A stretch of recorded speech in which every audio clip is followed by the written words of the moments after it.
Welcome to Something Personal from Palisades Hudson Financial Group.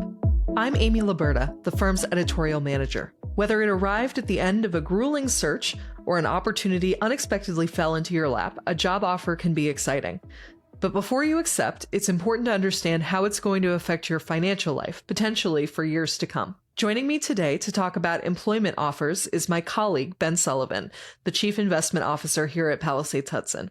Welcome back to the podcast, Ben.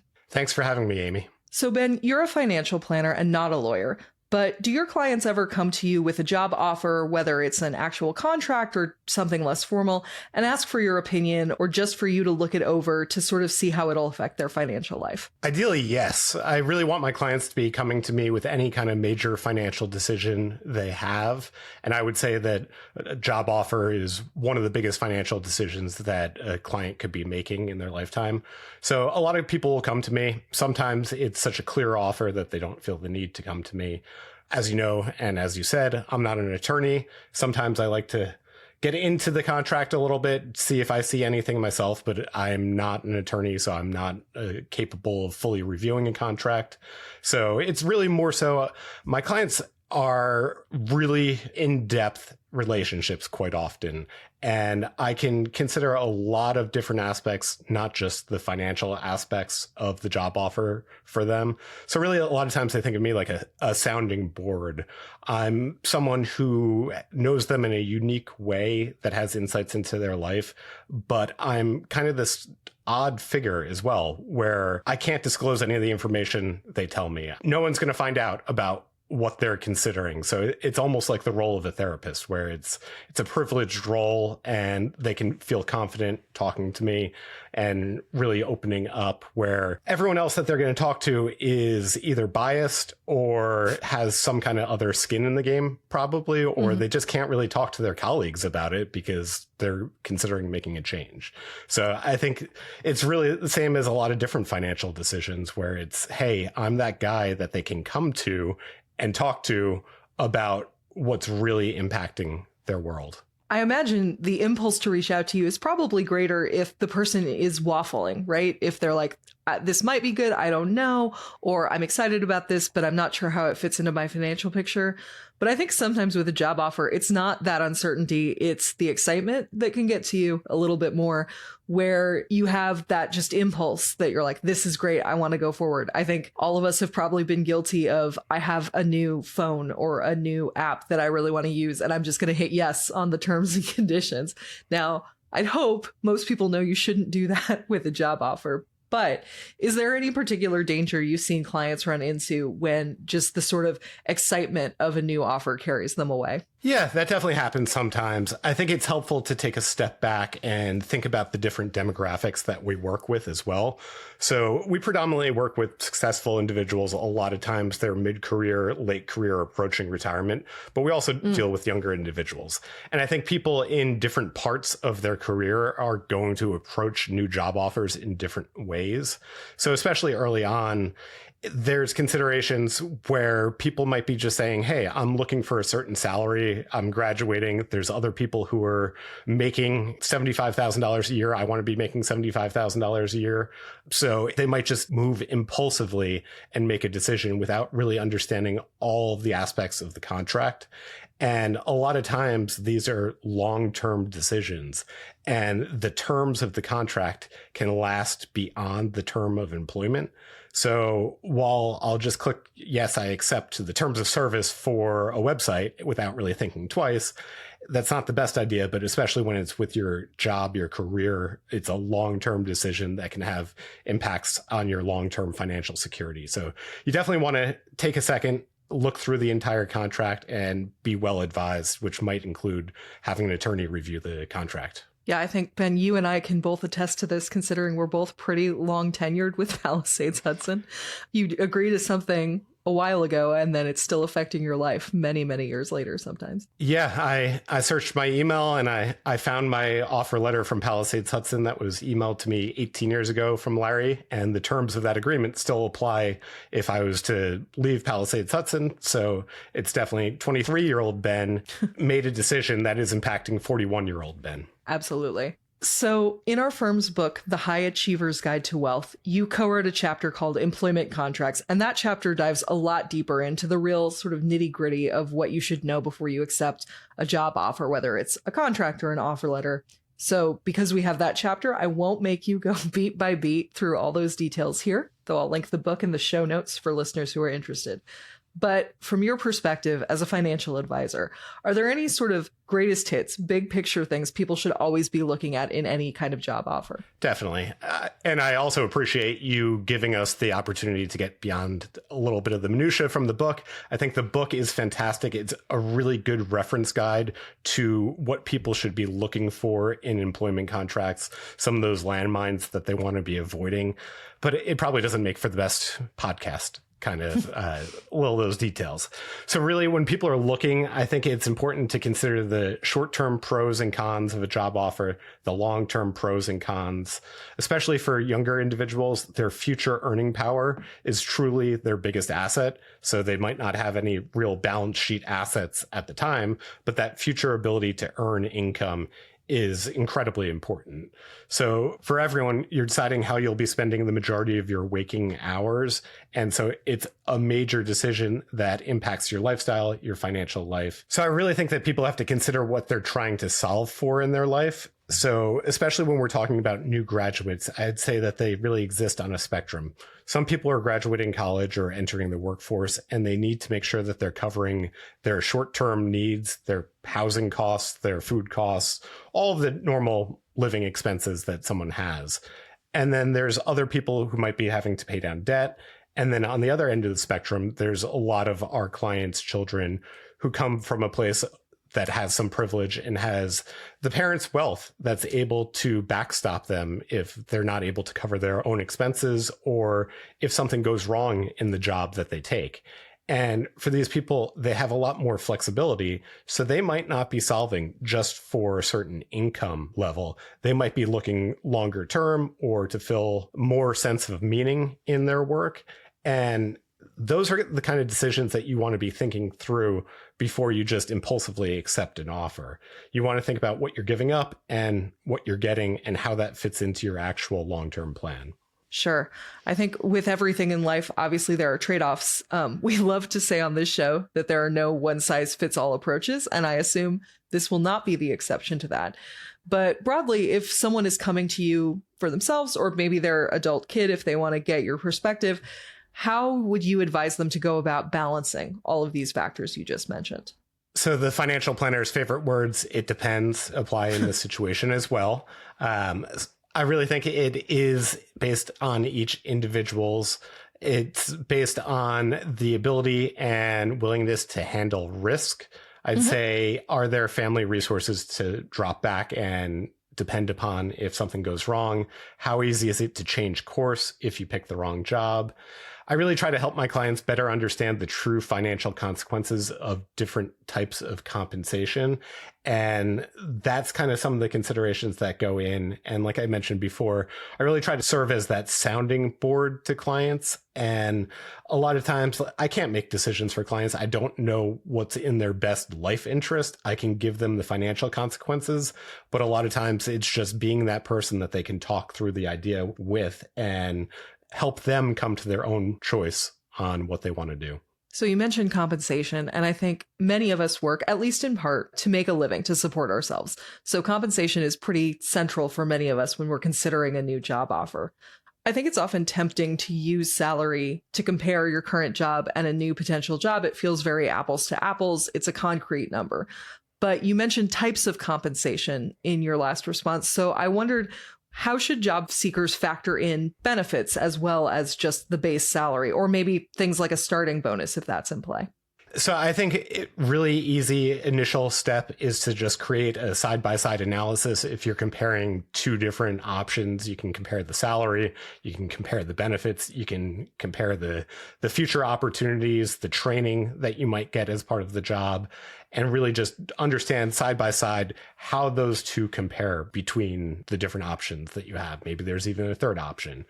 And then I can really help people recognize the income they have in a current position. If we assume that they're already employed, and it's kind of considering if you take a second job or a different job, let's just say if your salary is $250,000, but you also get employer paid health insurance for a family of four, a 401k match, the right to purchase the employer's stock at a discount, tuition reimbursement, that all adds up to quite a bit more than the $250,000 that you're getting. So if you were to see, hey, I'm getting a 10% increase in my salary, I'm going to get $275,000. At the end of the day, it might be a better headline number, but you still might wind up either losing out or really not benefiting from the new job offer that you're getting. So again, you kind of want to circle back and try to understand, why are you making this decision? It might be perfectly appropriate to make a change, but it doesn't have to be a financial reason why you're making that change. And if it is just a financial reason, then you want to make sure that it truly is a better offer. Right. And I imagine some benefits, it's a little bit harder to plug into that comparison spreadsheet, you know, how you're valuing. You can certainly put a dollar value on hours of paid time off that you're offered, or value of a health insurance plan and how much you have to pay into it. But some of the things are going to be flexibility, how your schedule is going to work, if you want to work from home some or part of the time, those kind of things. When you have a client valuing those big picture things, obviously some of it is just going to be gut check, right? Like some of it is just going to be, they will have to tell you what they value. But do you usually have any sort of framing for a client who's trying to go balancing these benefits, some of which don't have a clear dollar amount attached to them? So I wouldn't say I have like a specific framework. I think it goes back to kind of what I was talking about before, like making sure that their primary needs are met. Kind of the Maslow's hierarchy of needs kind of concepts, where it's, hey, make sure you take care of all of your basic needs first, and then see if you're able to get to a higher level and go towards things that provide you with a sense of purpose and meaning in your life.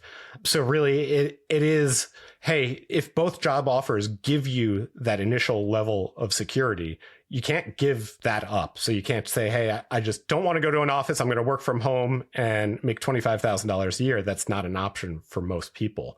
So long as you meet those sufficient needs, then a lot of times what I'm doing is giving people the okay to accept a less financially secure option, and saying, based on what I know about your finances, you have the privilege to be able to make the sacrifice with income and choose some of these more intangible benefits. That's totally fair. And it reminds me of sitting down with Palisades Hudson's president, Larry Elkin, for the first episode of this season. We talked about what wealth is and how you define it. And Larry made the point that having choices is one of the big ways to sort of measure feeling wealthy. It sounds like that's certainly in play with job offers too, in that if you have that comfort or that security in your finances already, you can take a bigger leap, do something that's a little bit shakier because you already have that safety net under you. Exactly. Yeah. I definitely wanted to mention Larry's first episode. I think that was a fantastic episode and really kind of got to the core of what I think about with financial planning,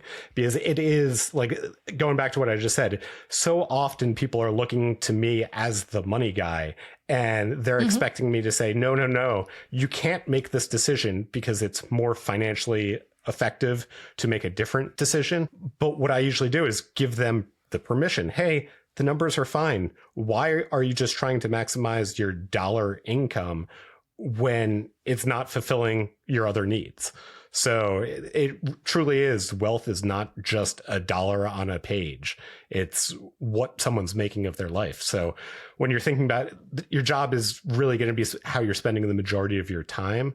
So you don't want to just be making that decision based on money.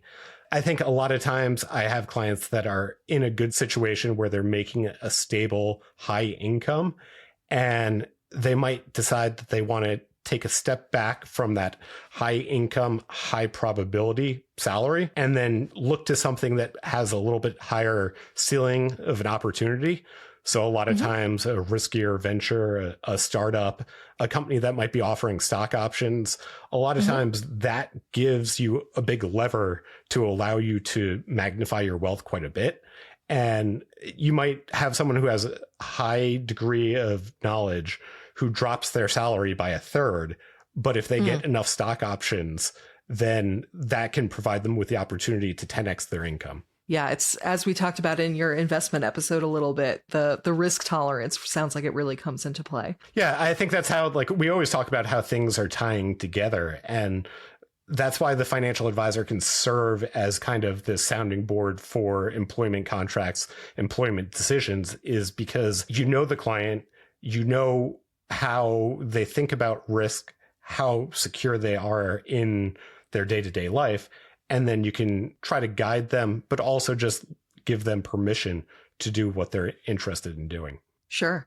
So you mentioned stock options, and I want to circle back a little bit briefly. Obviously, things can get kind of technical, but they're really common in some sectors, pretty uncommon in others. So it's not impossible that a worker could be running into them for the first time further into their career. For our listeners, whether or not they're familiar at all, what are just some basics you think someone should know if they're encountering stock options in a job offer for the first time?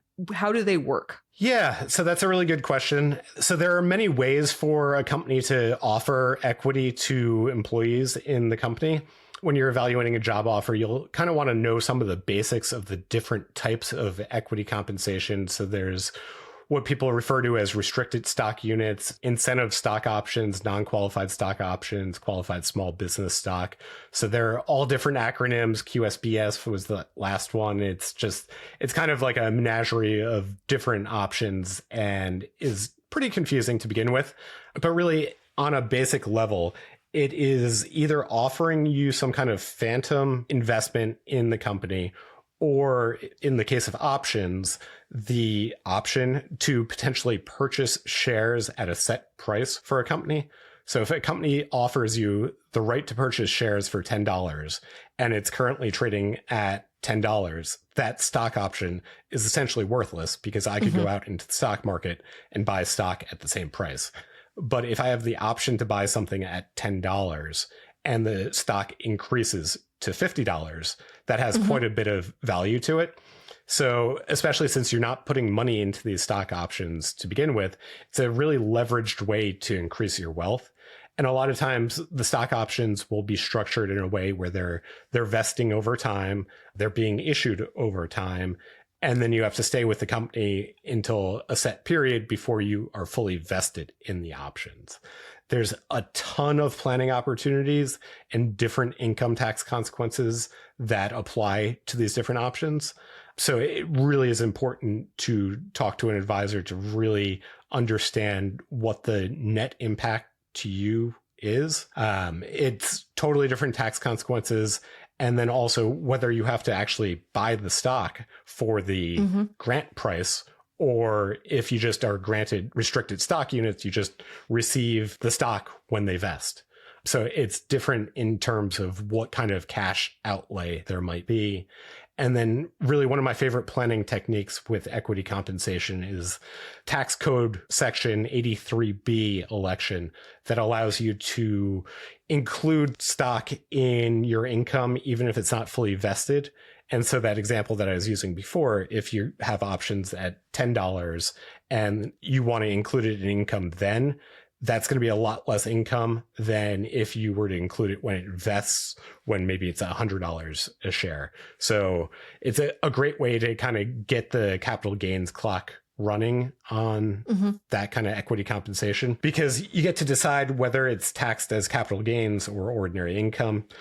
To put it briefly, there's a ton of planning opportunities. There's a ton of growth potential, but there's also a lot of risk. So I think, like I was saying, the example before, if someone's going to be willing to sacrifice 2/3 of their salary to take on a new opportunity that then receives stock options and the potential for higher growth, just remember that that income that you're anticipating is by no means guaranteed. So the opportunity might wind up with just that small base salary and your options are worthless. So everyone thinks that they're going to wind up working for the next unicorn tech company, but a lot of people wind up with just options that go nowhere. Sure. And I think now that you've sort of broken the seal on talking about taxes, I imagine when you're talking to a client who's looking at a new job offer, a lot of these forms of compensation we're talking about, not just stock options, have different tax treatment than just base salary. When someone's considering non-salary forms of compensation, whether it's a signing bonus or these stock options, something else, is there anything they should know about the effects on their overall tax picture? Yeah. So I think it's really important when you're a W-2 employee. Most employees are W-2 employees, or all employees are W-2 employees. If you're self-employed, you wind up receiving income separately. If you're a partner, you wind up receiving it on a K-1. But when you're an employee, you have to understand what the tax withholding is going to be against your income. So let's just say you were to get a signing bonus. Fantastic signing bonus. You got $1 million signing bonus for joining a new company. That's going to be withheld at a 22% statutory withholding rate. But your marginal tax rate on that income is going to be 37% most likely. So a lot of times people are thinking that they're covered by withholding, and they are having withholding on the income, but it's not sufficient to meet the tax liability. And the same kind of 22% statutory withholding would happen with certain stock options that are vesting or RSUs that are vesting as well. So when you're coming into these higher income earning years, and when you're getting different types of income, you have to think about whether you have to make estimated tax payments beyond your standard withholding as well. So that's another time where it makes sense to speak with an advisor to help with your taxes too. And then really when you're thinking about picturing the different stock or different salary offers that you're receiving, you want to understand the different ways that you can potentially defer some of this income. So the different retirement plans that are offered by different employers will also come into play when you try to decide which offer is better. If someone gives you the ability to contribute to a 401k or a non-qualified deferred compensation plan, those are ways to get your income out of your core earning years and defer it until retirement when you're likely in a lower income tax bracket. Yeah, we're going to have a whole separate episode on retirement planning later this season, so I encourage people to keep listening if they're interested in that. But yeah, I imagine depending on the plan, you're going to have more flexibility to make some of those contributions rather than a plan that's more like a profit sharing plan where the power is more in the hands of your employer. So it's going to be a thing to consider with the offer, how much control you have over those savings vehicles. Yeah, and at the same time, it's kind of considering whether it's stock options or deferred compensation, especially non-qualified deferred compensation. It's understanding what the risk of potentially receiving or not receiving that income is.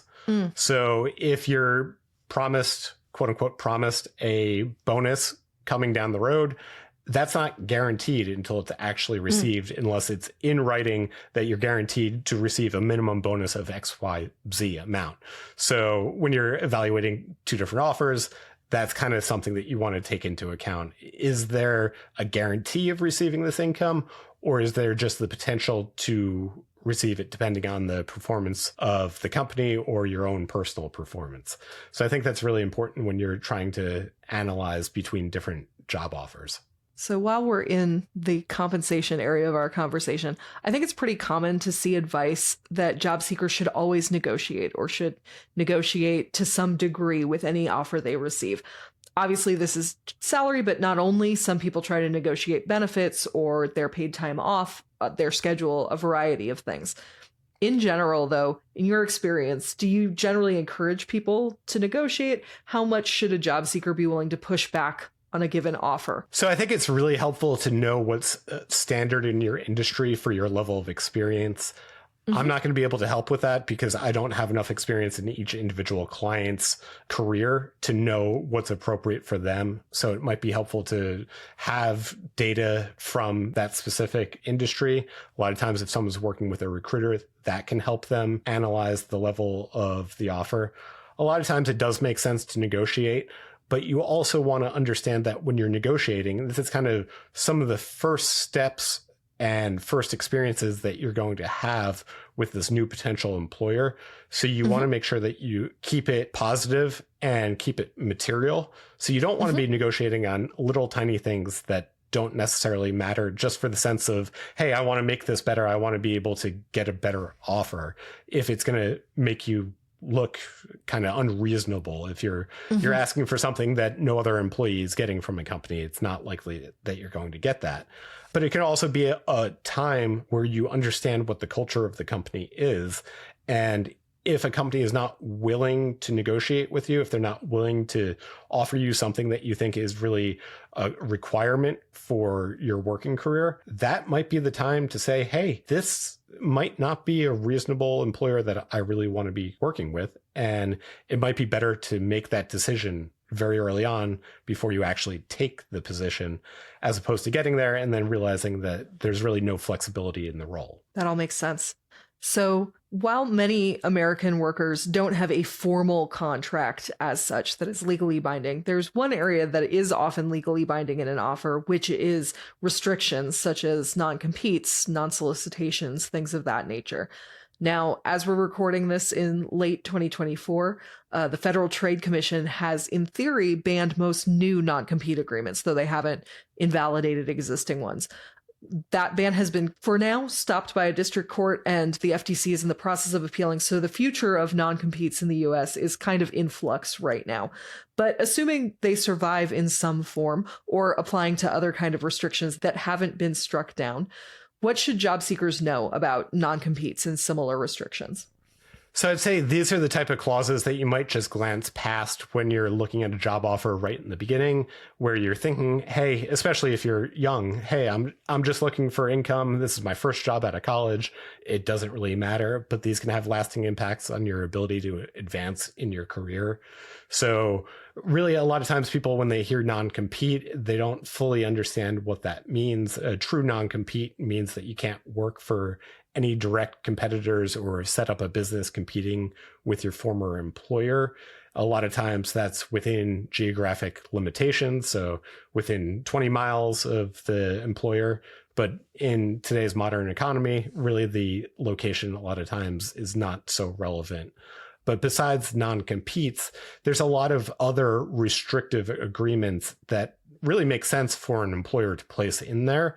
And you may or may not be able to negotiate from there. So really, the most basic kind of agreement that's probably going to be in most employment agreements is a non-disclosure agreement. You can't disclose the trade secrets of your employer. You can't disclose the client list, a lot of different things like that. You can't take that with you. And that would have material harm on the employer if you were to do that. So I feel like that's a pretty logical item that an employer probably is not going to negotiate on, but it should be something that someone's thinking about, especially if you're creating intellectual property or even inventing any kind of ideas. A lot of times you want to understand what your rights are to those creations if they're made in the course of your work.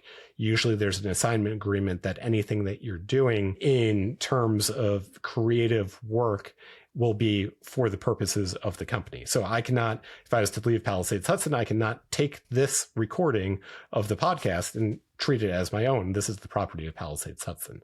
So it's just, these are the kinds of things that someone who's signing an agreement might not think about. But if you're creating these kind of creations, these works of art or creativity, you want to make sure that if you really value ownership of those, that you structure that into your agreement. When I think about clients forming a trust, I always tell them, I love trusts. What a trust is, it's confusing. Like, what is a trust? Who knows what a trust is? It's a contractual agreement, just like a employment agreement is a contractual agreement. And you can structure contracts to fit your needs so long as they don't violate the law. So you can't have a contract that is allowing discrimination against a certain group of protected individuals. But beyond that, you have the ability to structure these contracts. And I think sometimes people go into the process thinking that the contract is just boilerplate and quote unquote click accept, and that's the end of it. But there are places for negotiation in contracts. And getting back to the original concept is this is a job offer that you're receiving. The agreement that you're signing can be an agreement that has long-term impacts. So it makes sense to go through the entire thing and ideally have someone help you go through that contract so you understand that there's different provisions that are going to apply and make sure that there's no landmines that you're walking into. Yeah, and I imagine for these kind of restrictive clauses such as non-disclosure or non-compete, if you feel like they're overly broad or if you're just not sure you fully understand it, that might be the time that you actually want to go to an attorney specifically. Exactly. And really, like, let's be honest, if you're starting a job right out of college and it's just going to be a 1 or 2 year thing, it might not be the career that you're looking to start.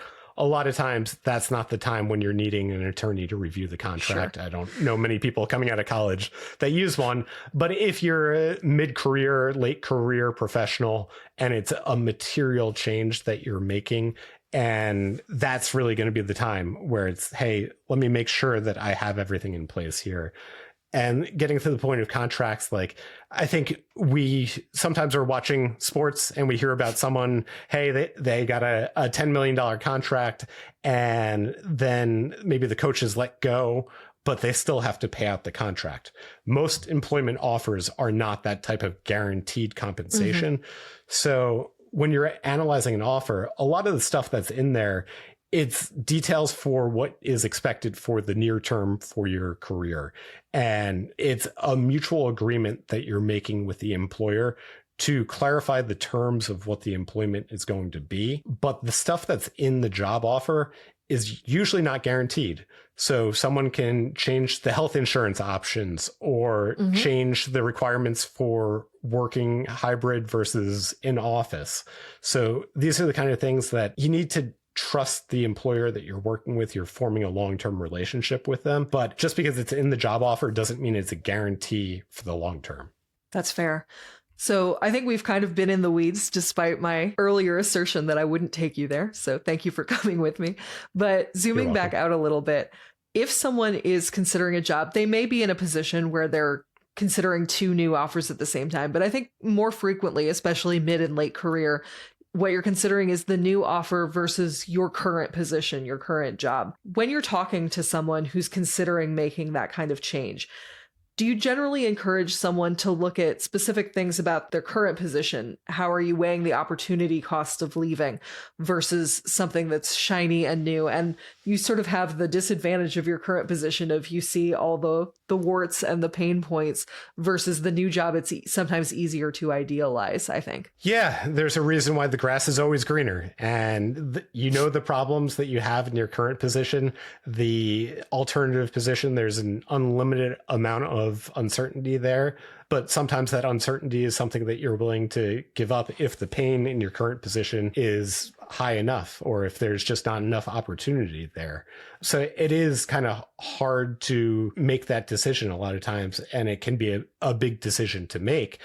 And like I was saying before, that new opportunity, there aren't many guarantees that are going to be in this new job offer that you're receiving. You're kind of taking a very known position and going into the unknown. And that can be scary. And going back to my role as a financial planner, I can help the client understand how much stability they have in their current role and also quantify for them some of the items that they might not be recognizing. So let's just say someone had taken a good job offer. They had gotten those stock options. Those stock options are not fully vested, but they have appreciated in value. There might be several $100,000 of unvested options that they're giving up in order to make this career change. And they might not fully recognize what they're giving up in order to accept a new offer. So I can help them understand that value. And then that might be where they go back to the prospective employer and explain to them, hey, here's my situation. I want to work for you, but this is what I'm giving up. And can you give me a sign-on bonus? Can you replace the stock options that I currently have with options of a similar value for your company? So that's like, you can tailor any situation to work in any way.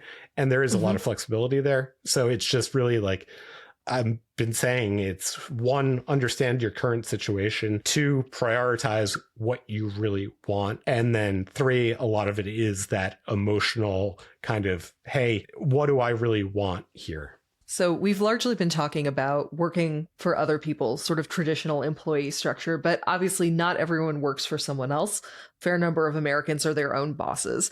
A 2022 survey from the consulting firm McKinsey and Company said that 36% of American workers self-identified as, quote, independent workers, which could include independent contractors, freelancers, people who sell their work directly to consumers, a variety of other people who are operating with more autonomy than traditional employees tend to have. I'm not going to dive into starting your own business. We, in fact, have an older episode about that, which I'll link. But if you had a client who had been a traditional employee but is now considering striking out on their own as a freelancer or a contractor, obviously that's a little bit different than considering a concrete employment offer from a new job. But do you have any sort of big picture financial planner advice you might offer for making that change? Or is it sort of a similar weighing up process of what's important to you, but the uncertainty is just a little more front and center? I'd say that's a really good way of framing it, where it's a similar decision, but it's just further down the risk spectrum a lot of times, unless you have clients that are already lined up. So it's a major change. It impacts your taxes, your cash flow, your retirement planning, your ability to get benefits, your different sources of income. So you really want to make sure that you're in a stable place where you have the ability to get through the riskiest period, and also maybe have an escape plan in order to take on another job or pivot if your original plan is not working like you're intending to. So you really want to make sure that you have enough of an emergency fund there to get you through that difficult time. And then a lot of times self-employment can be riskier at first, but actually less risky in the long term. Because if you're employed, you have one source of income, your employer. If you're self-employed, each client is essentially a different employer that is helping you achieve your goals. So if you lose one client, that's kind of like one employer, but you have all of the other employers there that are helping provide the income. So it is definitely a major change. And that, again, is one of those decisions that is more of a lifestyle kind of change than it is a financial change, although it has a lot of impacts on your personal finances as well.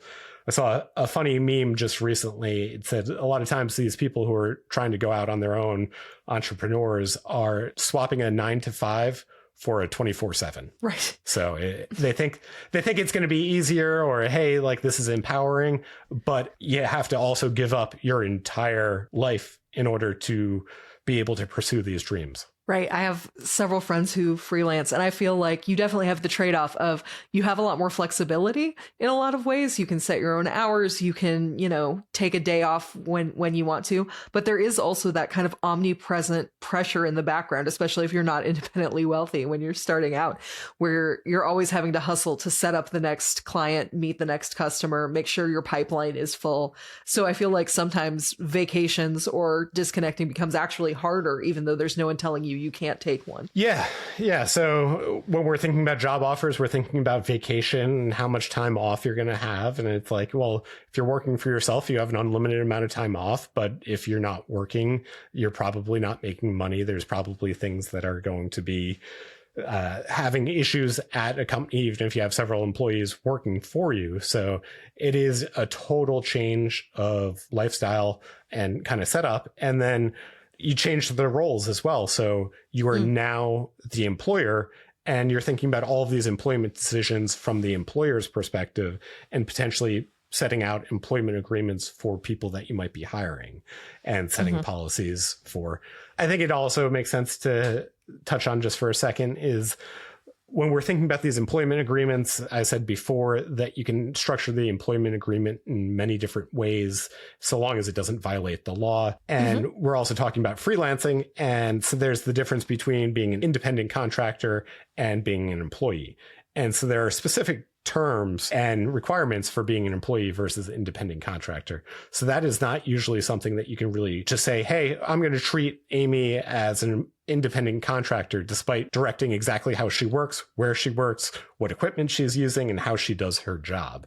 So that's something that can be a red flag, is when you're reviewing a quote unquote employment agreement, if someone's trying to treat you as an independent contractor, but also control your entire career, and that's going to be your sole source of income, it's it's a red flag. You might want to look elsewhere. Yeah, it sounds like they're like, we'd like to treat you like an employee, but also not give you any of the benefits that employees are entitled to. Exactly. So, Ben, you've been on the podcast before. You know, I like to finish up by throwing it back to my guest. We've obviously covered a lot of ground today, but is there anything else you'd like to add or sort of summarize about employment agreements or deciding on career changes? Yeah, so I'd say take a look at the book chapter. It's really good. It's really in depth. There's a lot of detail in there. I find it helpful. I am not a employment contract expert per se. I help my clients make these decisions, make big financial decisions that impact their financial life. And because of how much I know them, their family situation, I can serve that role. But I'm not the only person who should be advising you if you're making an employment decision. I think it makes sense to have an attorney involved if it's big enough stakes. If you're working with a recruiter, it makes sense to take their feedback, understand where their biases might be coming from, listen to other people in the same industry as you are, kind of really understand what's impacting you there. And then also, just kind of going back to Larry's first podcast, it's really think about what matters to you. Don't just follow the scripts that are given to you in life. Figure out what are your true long-term goals for a career and a life, and understand how different opportunities might fit into those goals. And then as the financial advisor, again, like I said throughout this, you don't have to pick the option that provides you with the best financial success if it's not going to leave you feeling fulfilled at the end of the day.